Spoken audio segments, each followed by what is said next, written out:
and dissociated elements of the personality, which may lead a parasitic existence. That's an interesting one. I would relate that more to procedural memory. You know, so what you've done is practice certain habits, whatever they might be, let's call them bad habits, and you like those things to get under control, but you can't. So maybe when you're speaking, for example, you use like and you know, and you say a lot. And you've practiced that, so you're really good at it, and you'd like to stop it, but you don't get to, because you've built that little machine right into your being, right? It's neurologically wired, and it's not under conscious control, and anything you practice becomes that.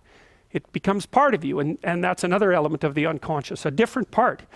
And then there's a creative part, which is that, well, you know, you're sitting around and maybe you're trying to write something, or maybe you want to produce a piece of art or a piece of music, or maybe you're just laying in bed dreaming and you have all these weird ideas, and especially in dreams, it's like, where do those things come from?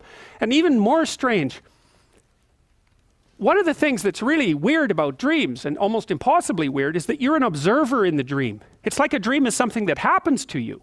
Well, you're dreaming it, theoretically, so how is it that you can be an observer? It's almost like you're watching a video game or a movie, but you're producing it, at least in principle, although the psychoanalysts would say, well, no, not exactly. Your ego isn't producing it, your unconscious is producing it. It's a different thing. It's a different thing, and of course Jung would say, well, it's deeper than that. The collective unconscious might be producing it. It's in some sense, it isn't you exactly, or it isn't the you that you think of when you think of you. And that's the ego from the Freudian perspective, the you that you identify with, that's the ego. And outside of that is the unconscious. The id, that's more the place of impulses, and you could think about those as the biological subsystems that can derail your thinking, right? And that govern things like hunger and sex and aggression and your basic instincts is another way of putting it. And it's a reasonable way of thinking about it, because these are subsystems that you share with animals. You share them certainly with mammals, you share most of them with reptiles, you share a lot of them with amphibians, and even going all the way down to crustaceans, there's commonality, for example, in the dominance hierarchy circuits. And so these are very, very old things, and the idea that you're in control of them is, well, you're not exactly in control of them. And I would say the less integrated you are, the less you're in control of them, and the more they're in control of you. And that can get really out of hand, you know.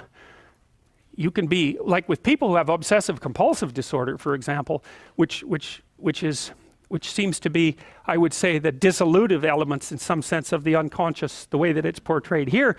Poor people with obsessive compulsive disorder, they can spend half their time doing things that they can't really control, and they have very strong impulses to do them, and it's very hard on them to block them, you know. They'll almost panic if those things are blocked. And then you have people with Tourette's syndrome, you know, that they'll be doing all sorts of weird dances and spouting off obscenities and imitating people without being able to control it, and sometimes a little bit of antipsychotic medication can dampen that down, but it's as if there are these autonomous semi-spirits inside of them that grip control over their behavior and make them do things. And you know, you find that to some degree in your own life, because maybe you've become very attracted to someone, even maybe you don't want to be attracted to the person, and then you find yourself, you know, texting them when you know perfectly well that you should be going to bed, and you know, you're in a grip of something, and you can't control it, and that's all part of the unconscious and all part of what Freud was studying.